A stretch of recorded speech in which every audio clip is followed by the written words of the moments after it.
여러분, 지금 미국 정시가 진짜 장난이 아니다 이렇게 생각할 만큼 그야말로 출렁출렁 완전히 출렁대고 있습니다. 도대체 이렇게 됐을 때 여러분, 우리가 감당해야 되는 게 어디까지일까요? 저는 그런 걸 생각하면 그 어느 때보다 우리가 진짜 조심해야 된다. 저는 이런 생각을 지울 수가 없습니다. 여러분, 여러분 이걸 한번 보세요. 다우산업지수입니다. 다우산업지수가 여러분 떨어지기를 오늘 또 얼마나 많이 떨어졌습니까? 떨어지기를 거의 1000포인트를 또 왔다 갔다 했어요. 1000포인트를. 결국은 말입니다. 0.19%, 66.77%가 빠져서 34,297.73을 기록을 했지만 여러분 보시는 것처럼 그 출렁거림 엄청나죠. 변동성 말입니다. 이렇게 변동성이 크면 과연 투자자들이 그 변동성을 이겨낼까요? 저는 그 투자자들이 변동성을 이겨내기가 진짜 만만치 않을 거라고 생각을 합니다. 변동성을 이겨내기가. 나스닥은 볼까요? 나스닥도 마찬가지입니다. 나스닥도 지금 그 어느 때보다 변동성이 크다 이렇게 이야기할 정도예요. 변동성이. 지금 나스닥도 적게 떨어진 게 아니에요. 2%나 넘게 떨어졌습니다. 2.28배 떨어졌습니다. 2.28배. 와우. 진짜 충격적으로 많이 떨어진 거예요. 여러분 보세요. 2.28배 떨어졌죠. 2.28%. 저는 이렇게 떨어진 걸 보면 여기도 보면 여러분 보시는 것처럼 지금 변동폭이 굉장합니다. 잠시만요. 제가 잠깐 수정을 하고 오겠습니다. 이게 여러분 제가 방송을 하다 보니까 제가 방송하는 시간 전에 나스닥이 아직 마감이 안 됐을 때 제가 준비를 해서 그러니까요. 마감이 되고 나서 준비를 하는 게 오히려 좋은데 약간 수정을 하고요. 시작을 할게요. 수정은 됐습니다. 2.28% 하락을 했어요. 게다가 변동폭 굉장하죠. 315.83이 빠져서 13,539.30을 기록하고 있습니다.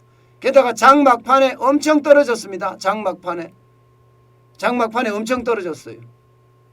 반면에 다우산업지수는 장막판에 어떤 반등을 하는 듯 보였지만 결국은 떨어지고 말았습니다. 자, 요즘 미국 주식시장을 보면 그야말로 불안해서 뭘 못하겠다 이렇게 이야기할 만큼 변동성이 굉장히 심하죠. 이렇게 변동성이 심한 것은요. 일단 전체적으로는 두 가지라고 보여집니다. 두 가지라고. 당장 보여지는 것은요. 이게 우크라이나 사태가 점점 커지고 있다는 사실이에요. 전문가들 중에는 전쟁까지는 가지 않겠지만 이게 긴장도는 계속 높아질 거라고 보거든요. 그러나 또 어떤 전문가들은 전쟁 간다 이거는. 전쟁을 가기 때문에 지금 주식시장에서는 이렇게 반응을 하는 거다 이렇게까지 나옵니다. 지금 우크라이나를 두고 말입니다. 러시아는 12만 7천 명의 군대를 가지고 러시아의 삼면을 완전히 감싸고 있습니다.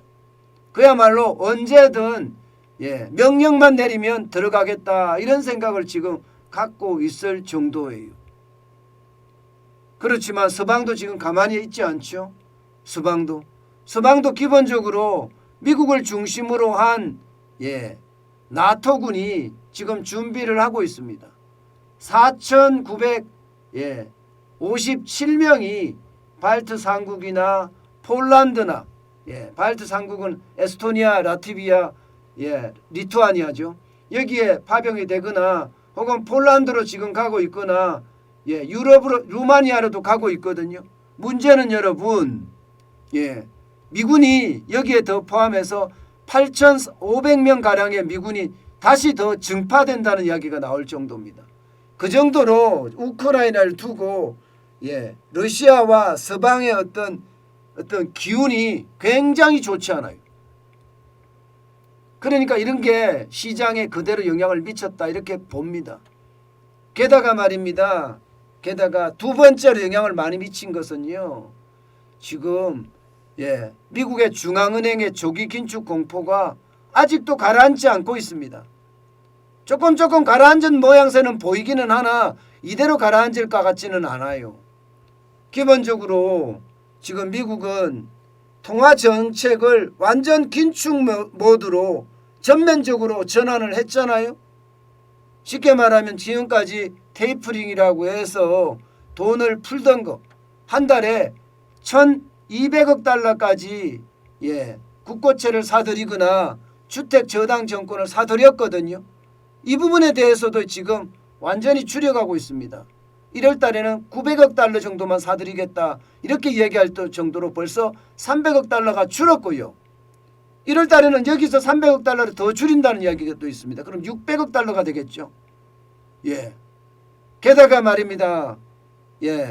이게 국고채를 사들이거나 혹은 MBS 주택 저당 정권을 사들이는 것을 현재까지는 3월에 종료한다는 이야기가 대세지만 이게 2월 중순에 완전히 종료한다는 이야기도 나오고 있습니다.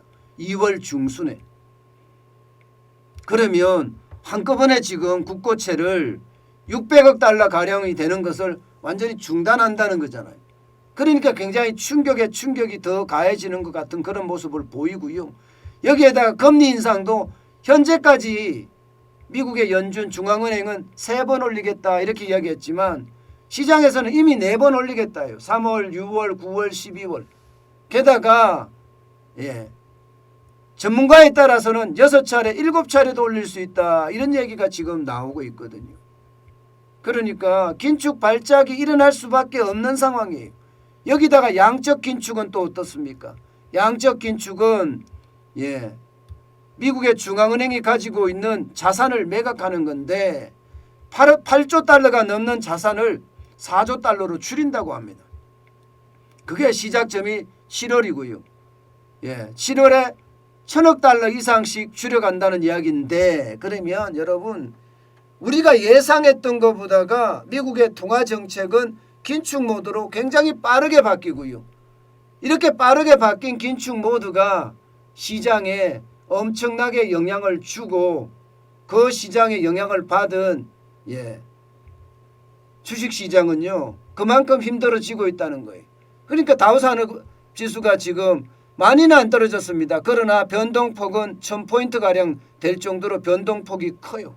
그렇기 때문에 시장은 어디로 갈런지 아무도 예측을 못할 정도입니다. 여기다가 나스닥도 마찬가지 변동폭이 워낙 큰 데다가 지금 2% 넘게 폭락했습니다. 그렇다면 여러분 오늘 우리 시장도 아마 변동폭이 굉장히 큰 것은 분명해 보입니다. 그만큼 말입니다. 시장에 대한 위험성이 커진다는 거예요. 이제 많은 투자자들 시장에서는요. 아마 FOMC 지금 개최되고 있죠. 미국의 공개시장위원회입니다. 연방공개시장위원회인데 여기에서 이제 금리가 결정되고 통화정책이 결정되는 그런 결정기구거든요. 아마 우리 같으면 금융통화위원회하고 똑같은 건데 현재까지는요. 시장에서 전망하기는 4번 금리 인상하는 쪽으로 확정이 되지 않겠느냐 이렇게 예상을 하고 있습니다. 4번 되는 것 아니냐. 그러니까 시장 자체는 4번에서 다른 더 이상의 어떤 이야기가 나올까 이게 좀 두렵기도 하죠. 어쨌든 미국의 FOMC가 어떤 방향으로 결정이 될지 금리에 대한 정책이 더 강경해질지 아니면 덜 강경해질지 유연해질지 두고 봐야 되지만 현재 시장 분위기로 봐서는요. 조금 덜 강경한 쪽으로 나오지 않겠느냐 이렇게 시장은 예상하고 있어요.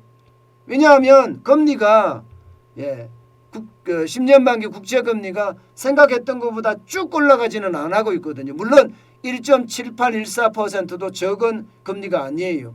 지금 1년 사이에는 가장 높은 수치라고 이야기할 정도로 국채금리가 올라가거든요.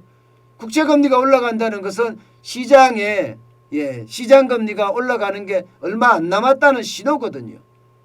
그렇지만 전체적으로는요. 아직 관망하자. 이제 오늘 내일이면 미국의 FOMC가 끝나고 거기에 대한 결정들이 아마 하나씩 나오기 때문에 시장은 어떻게 될지 분명히 분위기는 보일 겁니다. 중요한 것은요. 시장은요. 분명히 움직일 거다 이렇게 봅니다. 시장은 분명히 움직일 거다. 그런데 어디로 움직일 거냐? 여기에 대해서는요. 유동성 파티가 끝났지 않을까? 쉽게 말하면 자산시장이 좀 더 구체적으로 이야기하면 주식시장이 점점 떨어지는 것은 아닐까? 이렇게 지금 현재까지는 예측하고 있습니다. 어쨌든 시장은 좀 더 두고 봐야 되겠지만 여러분 그만큼 충격의 도가 점점 커진다 이런 얘기입니다.